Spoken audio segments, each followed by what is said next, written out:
우리에게 주신 하나님의 말씀을 받겠습니다. 마가복음 14장 27절부터 31절입니다. 예수께서 제자들에게 이르시되 너희가 다 나를 버리리라. 이는 기록된 바 내가 목자를 치리니 양들이 흩어지리라 하였음이니라. 그러나 내가 살아난 후에 너희보다 먼저 갈릴리로 가리라. 베드로가 여짜오되 다 버릴지라도 나는 그리하지 않겠나이다. 예수께서 이르시되 내가 진실로 네게 이르노니 오늘 이 밤 닭이 2번 울기 전에 네가 3번 나를 부인하리라. 베드로가 힘있게 말하되 내가 주와 함께 죽을지언정 주를 부인하지 않겠나이다 하고 모든 제자도 이와 같이 말하니라. 이것은 살아계신 하나님의 말씀입니다. 아멘. 네, 오늘은 베드로의 실패와 눈물이라는 제목으로 마가복음 14장의 27절부터 31절 그리고 이 베드로와 관련되어진 이야기가 또 뒤에 나오는데 66절부터 72절까지 같이 살펴보도록 하겠습니다. 우리나라가 젊은이들의 실업률이 굉장히 높아지면서 그 돌파구로 창업을 장려하는 정책들을 많이 쏟아냈습니다. 그런데 실패를 잘 용인하지 않는 우리나라의 그러한 기업 문화에서는 창업이 그렇게 활성화되기 어렵다라는 그러한 이야기를 많이들 합니다. 미국의 벤처 창업의 중심지인 이제 벤처 창업이라는 건 리스크가 많은 소형 기업들을 얘기하는 거죠. 대신 이제 또 리스크가 크지만 그만큼 잘 되면 이익도 굉장히 크게 낼 수 있는 그런 이제 벤처 기업이라고 하는데, 그러한 벤처 창업의 중심지인 여러분이 잘 아는 실리콘밸리 같은 경우에도 그렇고, 또 우리가 이스라엘이 창업 강국이라고 알려져 있지 않습니까? 그런 이스라엘도 그렇고 이들은 실패에 관대한 그러한 문화를 가지고 있다고 합니다. 그렇기 때문에 많은 이들이 실패를 두려워하지 않고 창업에 도전할 수 있고, 또 그렇기 때문에 또 많은 성공 신화가 또 만들어지고 있다라고 이야기를 합니다. 이 실리콘밸리와 또 이스라엘의 그 금융기관들은 실패를 퇴보로 보는 것이 아니라 오히려 전진으로 본다고 합니다. 그래서 실패를 통해서 오히려 성공에 한 걸음 다가가고 있다, 이렇게 여긴다는 것이죠. 그래서 그들은 실패에 관대할 때 혁신이 일어난다라는 생각을 하고 실패한 기업가에게 다시 기회를 주는 일들이 많다고 합니다. 근데 우리가 여기서 이제 한 가지 오해하면 안 되는 것은 실패한 기업가에게 책임을 묻지 않는다는 건 아닙니다. 책임을 묻고 실제로 많이 떠난다고 합니다.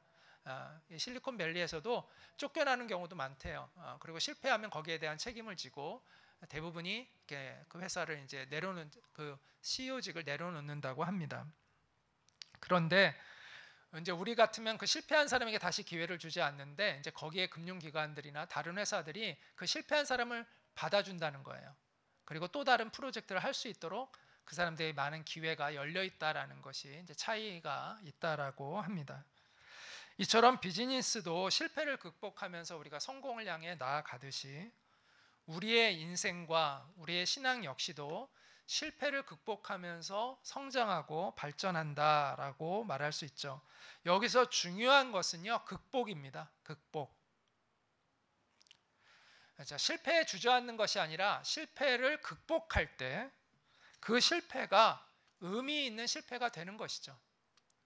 극복하지 못하면 그 의미 있는 실패가 아니죠. 정말 쓰라린 실패로 남는 거죠. 근데 그것을 극복할 때 그 실패는 의미 있는 실패가 되는 것입니다. 우리의 영혼이 예수님 안에서 새롭게 되어지고 성장해 갈 수 있는 것은 예수님께서 우리의 영적 실패를 용납해 주실 뿐만 아니라 그 실패를 극복하고 도전하도록 돕고 계시기 때문입니다. 세상은 실패에 대해 잔인할 때가 많죠. 한번 실패한 사람을 실패자로 낙인 찍고 다시는 그에게 기회를 주지 않는 경우도 많이 있습니다. 그러나 예수님은 그렇지 않습니다. 예수님은 우리가 한번 실패했다고 해서 우리를 실패자로 낙인 찍지 않습니다. 다시 기회를 주세요. 수십 번이고 수백 번이고 주님은 우리에게 기회를 주십니다. 그 과정 속에서 우리의 믿음이요, 성장해 갈 수 있는 것이고 또 우리의 존재가 새롭게 빚어져 가는 것이죠. 마가복음 14장에는 베드로가 처참하게 무너지는 이야기가 실려 있습니다. 그러나 우리는 베드로가 결국 주님의 은혜 가운데 어떤 사람으로 변화됐는지를 알고 있습니다. 그렇기 때문에 그 베드로의 아픈 과거의 이야기가 어둠이 깊어지면 새벽은 가깝다라는 말처럼 단순히 그냥 슬픈 이야기가 아니라 오히려 희망의 전조라는 것을 우리는 알고 있죠. 본문은 그 내용을 이제 이렇게 시작을 합니다. 예수께서 제자들에게 이르시되, 이제 예수님 말씀하시는 거죠. 너희가 다 나를 버리리라. 이는 기록된 바 내가 목자를 치리니 양들이 흩어지리라 하였음이니라. 그러나 내가 살아난 후에 너희보다 먼저 갈릴리로 가리라. 갈릴리는 원래 그 제자들이 원래 살던 고향이죠. 베드로가 여짜오되 다 버릴지라도 나는 그리하지 않겠나이다. 그러니까 예수님께서 이르시되 내가 진실로 내게 이르노니 오늘 이 밤 닭이 2번 울기 전에 네가 3번 나를 부인하리라. 베드로가 힘있게 다시 말합니다. 내가 주와 함께 죽을지언정 주를 부인하지 않겠나이다 하고 모든 제자도 이와 같이 말하니라 라고 이렇게 되어 있습니다. 요 전에 예수님이 그 가룟 유다가 자신을 배신할 거라고 했을 때, 이제 가룟 유다가 아니죠. 너희 중에 한 명이, 그때는 이제 가룟 유다인 줄 모르죠. 너희 중에 한 명이 나를 배반해라 했을 때 제자들이 큰 충격을 받은 것을 우리가 기억합니다. 근데 오늘 또 너희가 다 나를 버리리라 하니까 제자들이 더 큰 충격에 빠졌겠죠. 그 말씀을 제자들이 받아들일 수 없었는데 특히 베드로는 그 말을 도저히 받아들일 수가 없었습니다. 그래서 베드로가 다 버릴지라도 나는 그렇게 하지 않겠습니다라고 이제 이야기를 하게 되죠. 여기서 보면 그 베드로의 대답에는 묘한 뉘앙스가 담겨 있는데 베드로는 다른 사람들은 배신할 수 있을 거라고 생각했던 것 같아요.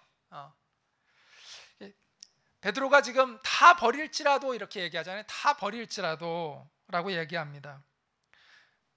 그러니까 다른 사람은 버릴 수 있는데 자신은 그렇지 않다라고 이제 이야기를 합니다. 베드로가 우리가 다 그렇지 않을 겁니다라고 얘기하지 않고 다른 사람은 몰라도 나는 그러지 않을 겁니다라고 이제 이야기한 것이죠.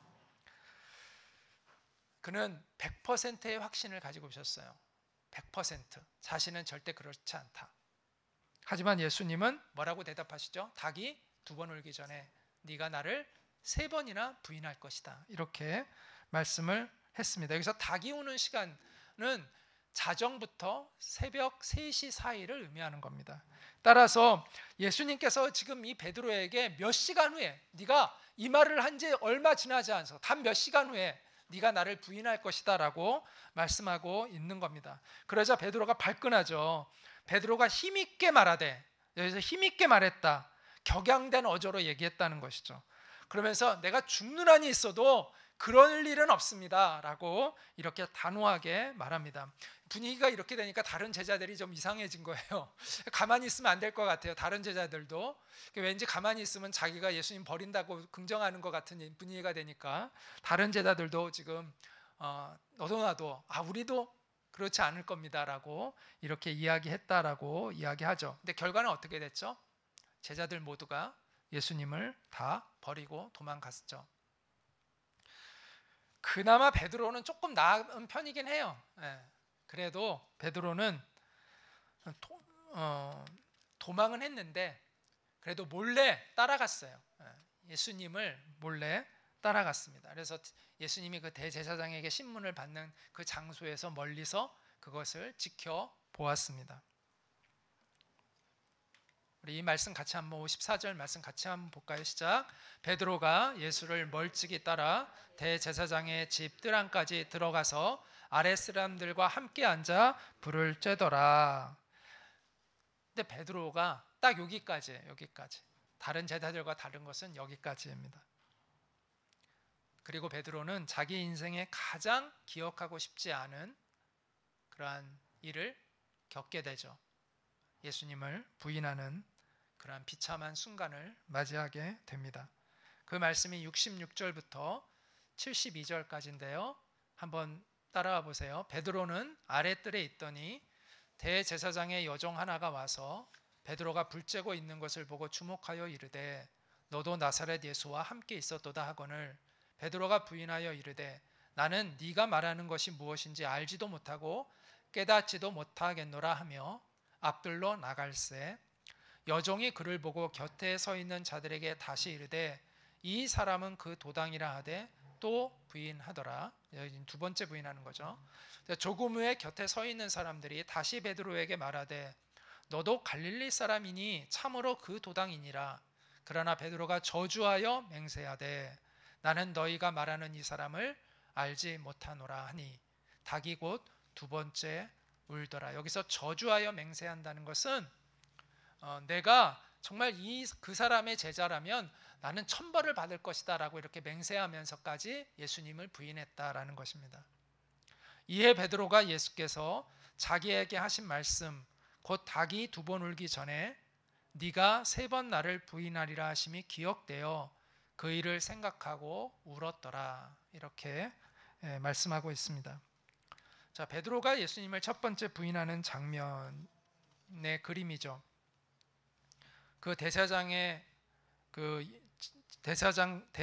집의 여종이 그에게 와서 당신도 나사렛 예수와 한패지요 라고 이렇게 추궁을 합니다. 그러니까 베드로가 네가 하는 말이 무슨 말인지 모르겠다 이렇게 발뺌을 하죠. 그리고 이제 자리를 또 옮겨갔는데도 그 여자가 따라와서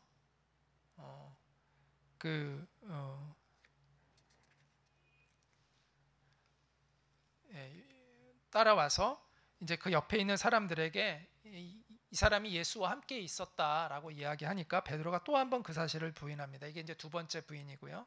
자, 세 번째는 또 이제 베드로가 다른 곳으로 옮겼는데 거기에서 있던 사람이 베드로를 보면서 네가 갈릴리 사람인 것을 보니 예수와 한패인 것이 틀림이 없다 이렇게 얘기를 합니다. 아마 베드로가 이 사투리가 있었던 것 같아요. 갈릴리 사람인 그 사투리가 있으니까 예수의 제자들이 예수와 그 무리들이 다 갈릴리에서 온 줄 아니까 너 갈릴리 사람인 거 보니까 너 예수의 그 따라다니던 사람이구나 라고 이제 이렇게 추궁을 한 것이죠. 그러니까 베드로가 아까 얘기한 대로 저주까지 하면서 내가 거짓말을 하면 천벌이 내릴 거다라고 하면서 나는 너희가 말하는 그 사람이 누구인지 모른다 이렇게 부인을 했습니다. 근데 여기서 보면 베드로가 치밀한 게 뭐냐면 예수님의 이름을 언급하지 않습니다. 그러니까 자기가 정말 예수님을 모른다는 것을 그렇게 이렇게 안다는 것을 들키고 싶지 않은 거죠. 그래서 예수님의 이름을 감추는 거예요. 그러니까 아무런 예수님과 아무런 상관이 없는 사람인 것처럼 이렇게 이야기를 하게 됩니다. 이제 그렇게 할 때 닭이 예수님 말씀대로 두 번째 울리게 되고 베드로는 예수님의 그 말씀을 기억하고 통곡했다고 그렇게 이야기하고 있습니다. 우리는 이 본문을 통해서 첫 번째 알아야 될 건 뭐냐면 깨달아야 될 거는 우리가 영적 자만을 조심해야 한다라는 것이죠. 우리가 이제 믿음이 자라가면서 내적으로 뿌듯함을 갖죠. 우리가 하나님의 말씀 앞에서 우리의 생각을 돌아보는 일을 한다는 게 굉장히 뿌듯하죠. 그리고 높은 이상을 우리가 품고 살게 됩니다. 그전에는 그냥 뭐 그런 이상이 없었죠. 근데 지금은 고상하고 높은 이상을 품고 살아가는 사람으로 변화되고요. 또 우리 삶의 상당 부분이 또 이전과는 다른 삶을 또 경험하게 됩니다. 그러면서 우리가 내적 충만함이 이르게 되는데 근데 자칫하면 설익은 내적 충만은요. 영적 자만심을 가져옵니다. 원래 태권도 1단이 제일 무섭잖아요. 그처럼 이게 설익은 이 내적 충만이요. 자만감을 가져옵니다. 베드로에게도 그와 같은 자만심이 있었습니다. 그 자신에 대한 과도한 확신에 그는 차 있었죠. 예수님을 따라다니면서 3년이나 제자 훈련을 받았고 그 중에서도 수제자 아닙니까 베드로가? 대단한 자부심을 가졌던 것 같아요. 그런 자신이 겁에 질려서 자기의 그 스승인 예수님을 그렇게 부인하게 되리라고는 상상할 수가 없었습니다. 그런데 그는 그렇게 되고 말았죠. 단 몇 시간 전까지만 해도 절대 그렇지 않을 거라고 장담했는데 그는 겁에 질려서 거듭 예수님을 부인했습니다. 그런 베드로의 모습은 나약함을 넘어 비굴하기까지 하죠. 우리는 스스로에 대한 지나친 확신을 갖지 않아야 합니다. 누가 남들보다 믿음이 좋은들 얼마나 좋겠어요. 하나님이 보호해 주시지 않으면 그 믿음 금방 무너집니다. 우리가 남들보다 의지가 강한들 얼마나 강하겠습니까? 하나님께서 우리의 의지를 붙잡아 주시지 않으면 곧 무너져 내리게 됩니다. 우리의 믿음도 우리의 의지도 하나님의 은혜에 의존되어 있다는 것을 우리가 알아야 합니다. 그래서 고린도전서 10장 11절과 12절은 이렇게 말씀하는데 같이 한번 읽겠습니다. 그런즉 선줄로 생각하는 자는 넘어질까 조심하라. 사람이 감당할 시험 밖에는 너희가 당한 것이 없나니 오직 하나님은 미쁘사 너희가 감당하지 못할 시험 당함을 허락하지 아니하시고 시험 당할 즈음에 또한 피할 길을 내사 너희로 능히 감당하게 하시느니라. 그러니까 하나님이 우리에게 감당할 시험만 주시기 때문에 그 시험을 우리가 이겨낼 수 있는 것이지, 그렇지 않으면 그 시험을 감당할 사람이 없다라는 것입니다. 그러므로 우리가 우쭐대거나 교만해서는 안 되고 늘 주님을 바라보고 의지하는 태도를 가져야 한다라는 것이죠. 제가 아는 어떤 권사님이 기도하시면서 자신이 하나님을 위해서라면 자신이 무엇이든 다 할 수 있다고 하나님께 이렇게 기도를 했대요. 그랬더니 환상이 보이더래요. 그러면서 하나님이 그 기도하는데 이제 그 권사님이 기도하는데 환상이 보였는데 총에 맞아 자기가 죽는 그런 환상이 보이더래요. 그러면서 이런 음성이 들렸습니다. 네가 이래도 나를 위해 죽을 수 있겠니? 그래서 자기가 네, 제가 주님을 위해서 기꺼이 죽을 수 있습니다 라고 얘기했대요. 근데 또 다른 환상이 보이더래요. 그 능지처참이라고 아시죠? 네, 그 우리가 이제 뭐 말이나 소가 이렇게 끌어가면 사람이 막 사지가 찢어져 죽는 그런 아주 잔인한 처형이 이렇게 보이더래요. 그러면서 또 들리더래요. 네가 이래도 나를 위해 죽을 수 있겠니? 그때 그 권사님이 떨리는 목소리로 이렇게 고백했다고 합니다. 주님, 죄송합니다. 제가 그렇게는 죽지 못할 것 같습니다. 이렇게 고백을 했답니다. 그날 그 환상을 통해서 그 권사님이 되게 자기가 얼마나 겸손하지 못했는지 자만했는지를 깨닫게 되었다는 그런 고백을 제가 이렇게 예전에 들은 적이 있어요. 오늘날 우리는 세상으로부터 듣는 메시지 중에 가장 많이 듣는 메시지가 너 자신을 믿어라, 너 스스로를 믿어라, 이런 이야기죠. 물론 이제 자신감이라는 이 말 자체가 뭐 꼭 부정적으로 해석할 필요는 없다라고 생각을 합니다. 그러나 내가 정말 믿을 만한 존재라고 생각되기 때문에 자신감을 갖는다면 그건 자신감이 아니라 그건 자만감에 가깝다라고 봐야 되는 것이죠. 베드로는 자만감을 가지고 있었다고 말할 수 있습니다. 자만감을 가지고 있는 사람의 특징이 뭔지 아세요? 나를 남보다 더 우월하게 여기는 겁니다. 남들보다 내가 더 낫지라는 생각을 갖는 거예요. 베드로의 마음속에도 그런 마음이 있었던 것 같아요. 내가 누군데, 다른 제자들은 몰라도 나는 그렇지 않지. 그는 자신의 믿음이 다른 제자들의 믿음보다 더 우월하다는 그런 생각을 가지고 있었던 거죠. 이게 자만심이죠. 그러나 그가 직면하게 되었던 자신의 실상은 다른 제자들의 실상과 다를 바가 없었습니다. 그만큼 자기 스스로에 대한 확신이 강하다 보니까 그 추락한 충격도 그만큼 베드로는 컸겠죠. 그래서 그는 비참한 마음으로 통곡하며 울고 말았습니다. 누가복음 22장 61절에 보면 이 똑같은 본문을 다루고 있는 그 누가복음 22장 21절에 보면 그때 베드로가 예수님과 눈이 마주쳤다라는 말씀이 있어요. 자, 우리 한번 같이 읽어보도록 하겠습니다. 시작. 주께서 돌이켜 베드로를 보시니 베드로가 주의 말씀 곧 오늘 닭 울기 전에 네가 3번 나를 부인하리라 하심이 생각나서 밖에 나가서 심히 통곡하니라. 이 마가복음에는 기록되어 있지 않지만 누가복음에는 주께서 돌이켜 베드로를 보시니 이런 말씀이 되어 있어요. 예수님과 베드로의 거리가 얼마나 떨어져 있었는지는 모르겠지만 예수님께서 고개를 돌려 베드로를 보셨다는 거죠. 베드로는 그 순간 예수님의 눈과 베드로의 눈이 마주쳤죠. 그러면서 베드로는 예수님의 말씀을 생각하며 통곡했다고 이야기합니다.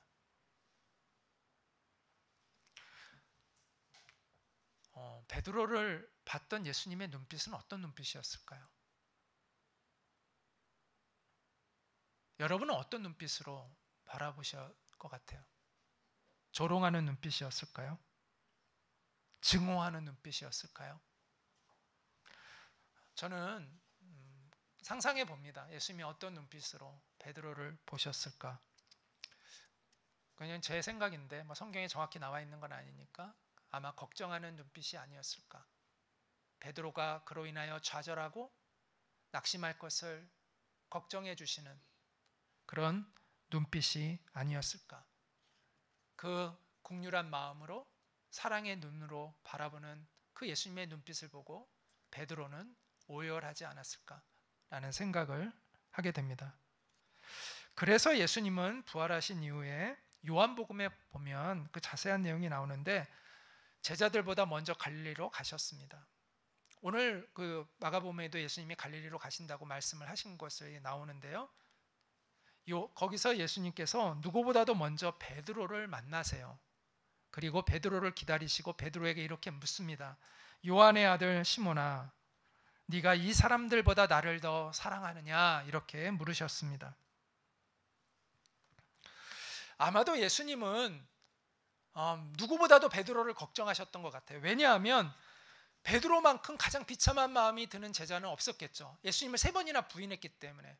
그래서 그들은 그 실망한 마음으로 갈릴리로 가서 우리 같은 사람이 어떻게 예수님을 따르겠어라고 가 있었습니다. 그 중에서도 가장 아픈 그러한 과거를 갖고 슬퍼하고 있었던 사람은 베드로였죠.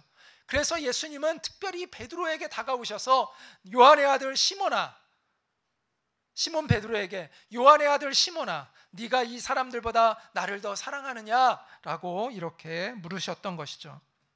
그것은 저는 누구보다도 예수님이 그 무너진 베드로의 마음을 일으켜 주시기를 원하셨기 때문이다라고 생각합니다. 그러자 베드로가 뭐라고 대답했는지 아세요? 이렇게 대답합니다. 주님, 그렇습니다. 내가 주님을 사랑하는 줄 주님께서 아십니다. 예수님을 3번이나 부인한 베드로가 지금 어떻게 이런 말을 할 수 있을까? 의아스럽지 않습니까? 아니 어떻게 뻔뻔하게 3번이나 며칠 전에 3번이나 부인해놓고 어떻게 주님, 내가 주님을 사랑하는 줄 주님께서 아십니다라고 이렇게 말을 할 수 있었을까? 어떻게 이렇게 말할 수 있었을까? 어떻게 말할 수 있었을까요? 예수님의 이 질문이 만약 조롱하는 질문이었거나 책망하는 말투였다면 이렇게 대답을 못했을 겁니다. 야, 네가 나를 사랑하니? 이런 식의 질문이었다면 대답하지 못했을 거예요. 그런데 요한의 아들 시몬아, 네가 정말 나를 사랑하느냐? 라는 이 따뜻한 질문이었기 때문에 베드로는 용기를 내어 그렇습니다. 내가 주님을 사랑하는 줄 주님께서 아십니다. 라고 대답했다는 것이죠. 자, 베드로에게 네가 나를 사랑하느냐라고 물으셨던 이 질문은 어떤 질문일까요? 나는 너를 실패자로 낙인하지 않는다. 나는 오히려 너에게 기대하고 있어. 절망하지 말고 넌 다시 일어나. 네가 나를 부인하는 실수를 3번이나 했지만 나는 알아. 네가 나를 사랑한다는 걸 나는 알아. 너 정말 그렇지 않니? 네가 나 사랑하는 거 맞지 않니? 주님이 이렇게 묻고 계신 거죠. 그래서 베드로가 용기를 가지고 그렇습니다 주님, 내가 주님을 사랑하는 줄 주님께서 아십니다라고 말할 수 있었다는 것이죠. 그리고 베드로에게 예수님은 마치 기다렸다는 듯 이렇게 말씀하십니다. 내 어린 양을 먹이라. 실패와 절망에 빠져 있는 베드로를 다시 일으켜 세우시고 그에게 사명을 주시는 겁니다. 그래, 네가 말한 대로 네가 나를 사랑하는 줄 나는 알고 있어. 주저앉지 말고 다시 일어나. 그리고 내 양을 먹여라.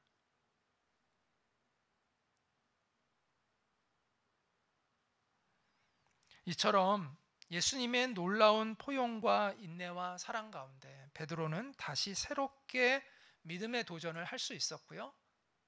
그는 멋진 예수님의 제자가 될 수 있었습니다. 그는 영적인 자만감에서 벗어나서 하나님의 은혜를 의지하는 겸손을 그는 배우게 됩니다. 그리고 자신을 이끌어주고 계시는 그 예수님을 의지하는 진정한 믿음을 그는 배우게 됩니다. 그래서 그 이후에 어떤 고난과 어떤 핍박 가운데서도 그는 예수님을 부인하지 않습니다. 자신의 목숨까지도 내어서 주님의 뜻을 따르는 사람이 됩니다.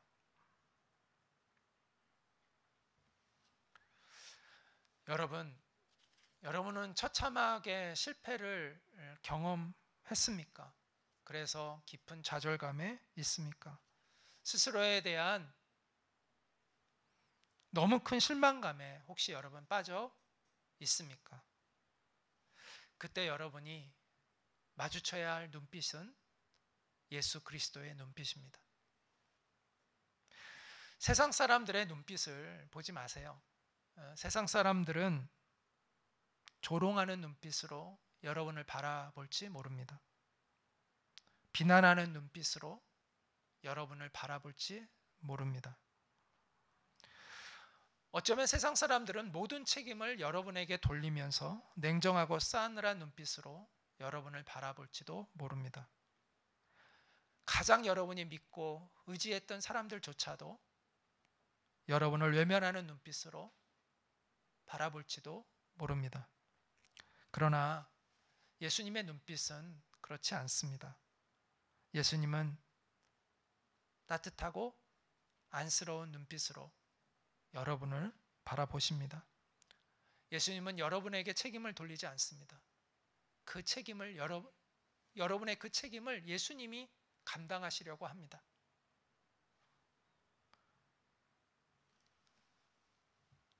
그리고 여러분의 실패를 당신이 지시려고 합니다. 여러분의 연약함을 주님이 친히 지시려고 합니다. 여러분의 그 수치와 부끄러움을 예수님이 품어주시려고 합니다. 그것이 십자가에 담긴 예수님의 마음입니다.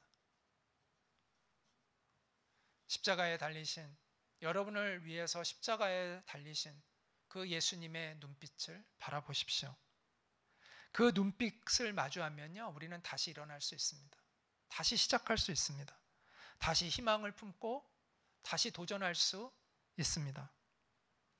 우리가 힘을 얻는데 많은 사람의 도움이 필요한 게 아니에요. 우리는 어떤 경우에 어떤 한 사람의 그 따뜻한 눈빛으로도 회복되는 경우들이 있어요. 많은 사람이 우리를 지지해줘야만 우리가 힘을 얻는 게 아니라 나를 끝까지 믿어주는 단 한 사람이 있어도 우리는 힘을 얻는 경우가 있어요. 그런데 그분이 예수님이라면 어떻게 될까요? 반드시 일어난다는 것입니다. 그분이 예수님이라면 우리는 반드시 일어나게 되는 거예요.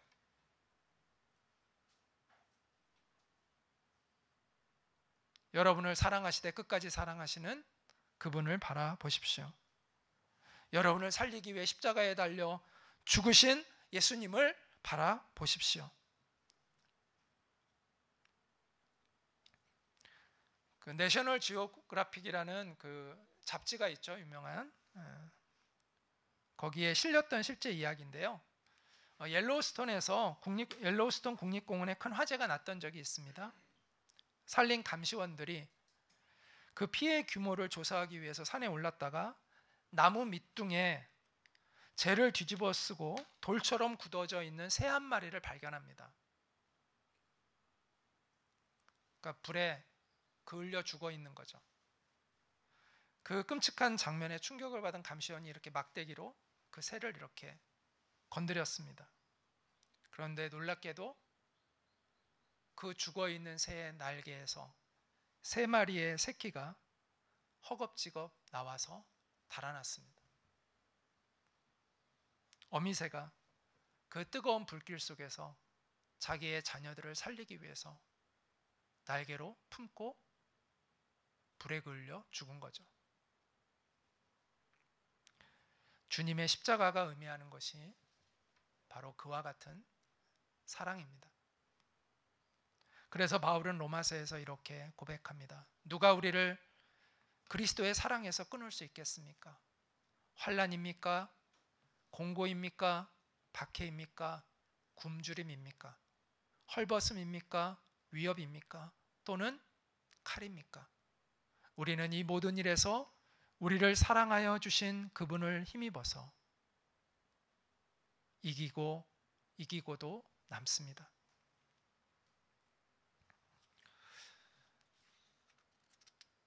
주님이 우리를 포기하시지 않기 때문에 우리에게는 언제나 희망이 남아 있습니다. 그분이 끝까지 우리를 사랑하시기 때문에 우리와 맺은 언약을 끝까지 신실하게 지키시기 때문에 우리의 인생에 어떤 굴곡이 있다 하더라도, 어떤 부침이 있다 하더라도 우리가 가야 할 길을 우리는 멈추지 않고 걸어갈 수 있습니다. 여러분, 실패했기 때문에 실패한 인생을 사는 사람은 한 사람도 없습니다. 왜냐하면 모든 인생에는 실패가 있기 때문입니다. 한 번도 실패하지 않고 인생을 살아가는 사람은 아무도 없습니다. 따라서 실패했기 때문에 실패한 인생을 사는 사람은 없습니다. 하나님의 신실한 백성들도 마찬가지입니다. 성경에 나오는 모든 하나님의 백성들 가운데 실패를 경험하지 않았던 사람이 누가 있습니까? 아브라함도 그렇고 모세도 그렇고 다윗도 그렇고요. 여러분, 우리가 이 다윗의 삶을 얼마 전에 봤지만 다윗도 그렇고 바울도 그렇고 베드로도 그렇고 다 실패를 경험했습니다. 그것도 보통 실패가 아니에요.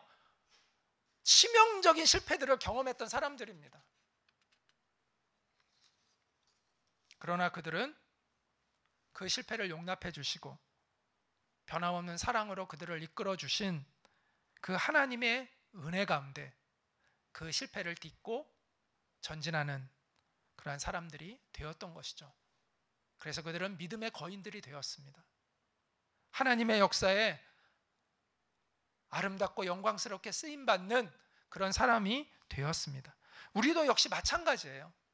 실패를 용납해 주시고 낙심한 우리의 영혼을 다시 일으켜 세워주시는 하나님의 은혜 가운데 우리는 실패를 딛고 전진하며 나아갈 수가 있는 것입니다.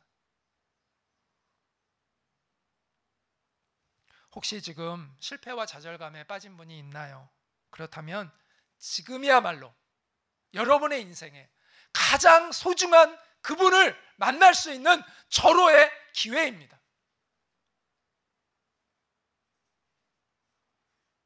절망 속에서 예수님을 만났던 모든 이들의 한결같은 고백은 그 절망이 내 인생의 복이 되었다라고 고백합니다.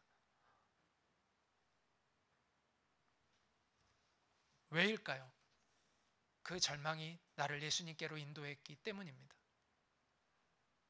여러분도 그와 같은 고백을 하게 되기를 축복합니다.